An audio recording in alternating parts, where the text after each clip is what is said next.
Every spring, millions of American homeowners spend $30, $40, sometimes $50 on a bottle of weed killer, crouch over their lawn for hours, and still watch the dandelions come back by July.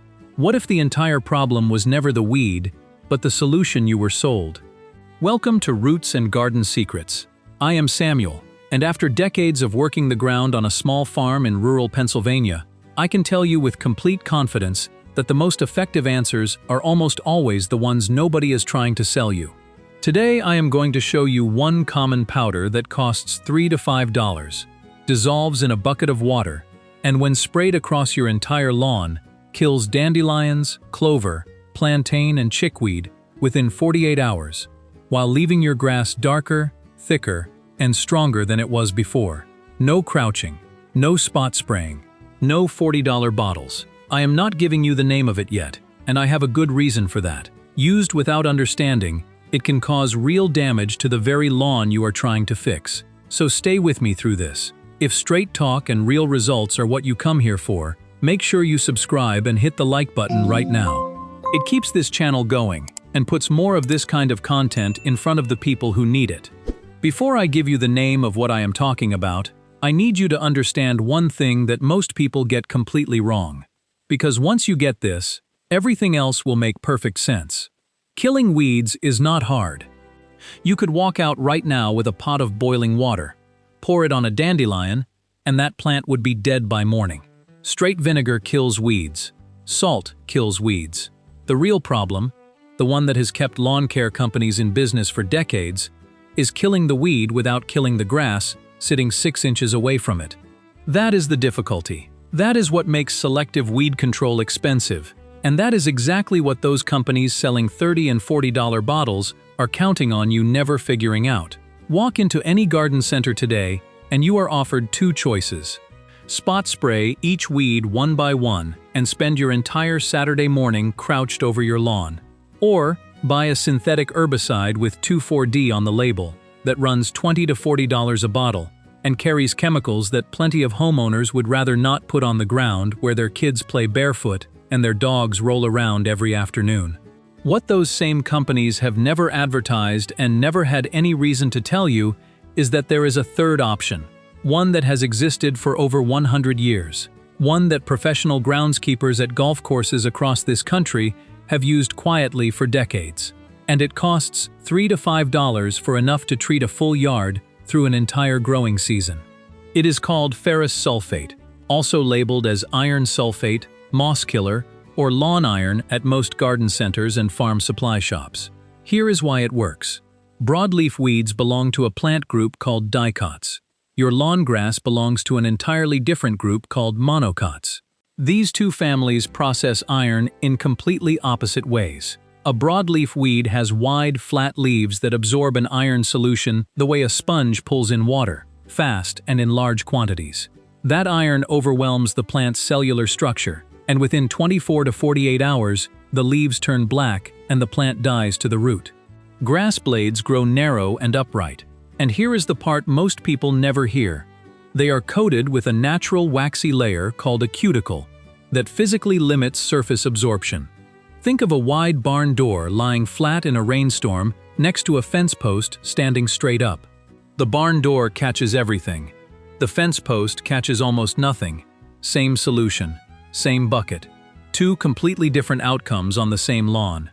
The grass absorbs just enough iron to deepen its color. The weeds absorb far more than they can handle, and they do not survive it. This is not a trick. This is simply how these two plants are made. Now, before we get into the mixing and application, I want to share something that most lawn care videos never bother to cover, and I think it is one of the most valuable things you will hear today. Because ferrous sulfate does more than kill weeds. It also feeds your grass with the iron it may have been quietly starving for, possibly for years without you ever knowing it. Here is how to tell. Look closely at the newest blades of grass growing at the very top of your lawn. If those young blades look pale, lime green, or slightly yellowish while the veins running through them stay a little darker green, that is called interveinal chlorosis, and it is your lawn telling you it is not getting enough iron. Now, a lot of homeowners see that pale color and immediately reach for more nitrogen fertilizer, thinking the grass is just hungry. That is one of the most expensive mistakes you can make. Adding nitrogen when your lawn actually needs iron does not fix the problem. It makes it worse. Iron deficiency and nitrogen deficiency can look similar at first glance, but there is one key difference. Nitrogen shortage makes the entire lawn go uniformly pale and sluggish all at once. Iron shortage targets the newest growth first, while the rest of the lawn may still look decent. The grass is still growing, still standing, but it has lost that deep, rich green finish that a truly healthy lawn should have. One more thing worth knowing before you mix your first batch. Soil that runs too alkaline, meaning a pH above 7.0, can actually lock iron into the soil particles so tightly that your grass roots cannot absorb it even when the iron is physically there. A basic soil test kit from any garden center costs around $4 and takes about 5 minutes to use. You want your soil pH to be above 6.0 before applying ferrous sulfate. Below that, your soil is already too acidic, and adding more iron works against you rather than for you. $4 and 5 minutes is a small investment before putting anything down on a lawn you have worked hard to maintain. Now, the application. And I want you to pay close attention here because the ratio matters, and getting it wrong means either wasted product or stressed grass. The formula is simple. 1 cup of ferrous sulfate powder dissolved into 1 gallon of clean water. That is the entire recipe. Stir it with a long wooden spoon until the water turns a deep amber color with nothing settled at the bottom. If you stop stirring and see powder sinking, keep going. An uneven mix means uneven results, with some spots getting too much iron and others too little. 1 gallon of this solution covers roughly 200 to 300 square feet, depending on how heavily you spray. For an average front yard, plan on mixing 3 to 4 gallons. Mix only what you need for that day. Do not store leftover solution in a metal pump sprayer overnight, because the iron will begin corroding the fittings and seals over time. For application, use a standard pump sprayer, the kind that costs around $15 at any hardware store. Do not use a hose end sprayer. Those dilute your concentration as water runs through them, and you lose all control over what you are actually putting down. Set your nozzle to a fine mist, not a stream or jet. You want that solution coating the surface of every leaf evenly, not running off onto the soil below. Walk slowly across your lawn in steady overlapping passes, early in the morning or in the evening. Never apply in the middle of a hot afternoon. The heat will evaporate the solution off the leaf surface before it has any chance to absorb. Morning is actually ideal because a light dew on the grass helps the solution spread and adhere to the leaf. That said, if your lawn is soaked from a recent rain, wait. A leaf saturated with water will dilute the contact too quickly and reduce the effectiveness. Check your forecast before you mix a batch too. Rain within 24 hours of application will wash the solution off before it finishes its work. And after you spray, do not water your lawn for at least 24 hours. No sprinklers, no hose. Let what you put down finish the job without interruption. So, what actually happens after you spray? Let me walk you through it day by day, because knowing what to expect is what separates the people who trust the process from the ones who give up too early, thinking it did not work.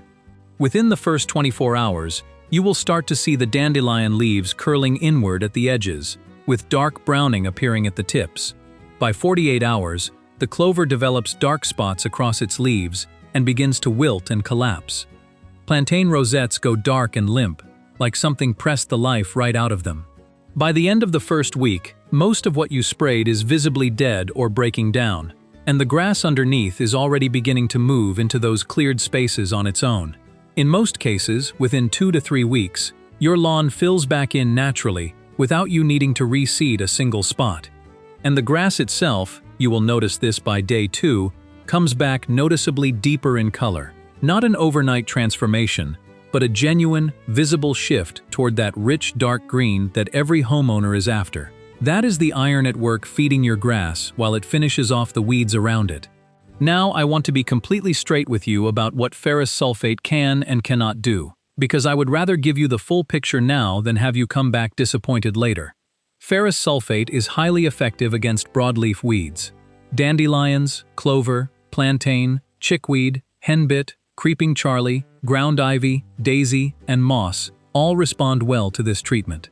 Moss in particular is extremely sensitive to iron and can turn black within just a few hours of contact. If you have shaded corners of your yard where moss takes over every wet spring, one application will handle it cleanly. What ferrous sulfate does not reliably kill is grassy weeds. Crabgrass, goosegrass, and quackgrass have narrow blades just like your desirable lawn grass, and at the biological level, ferrous sulfate simply cannot tell them apart. If grassy weeds are your main problem, you need a pre-emergent herbicide applied in early spring before those seeds ever germinate. That is a different conversation for a different video. But if your lawn is overrun with dandelions, clover, and broadleaf weeds, ferrous sulfate is exactly what you have been missing. And you have been spending far more than necessary trying to solve a problem that had a simple answer all along. For lawns that have been heavily taken over by clover for several seasons, a second application 2 weeks after the first will finish what the first one started. But do not apply more than 3 times in a single growing season.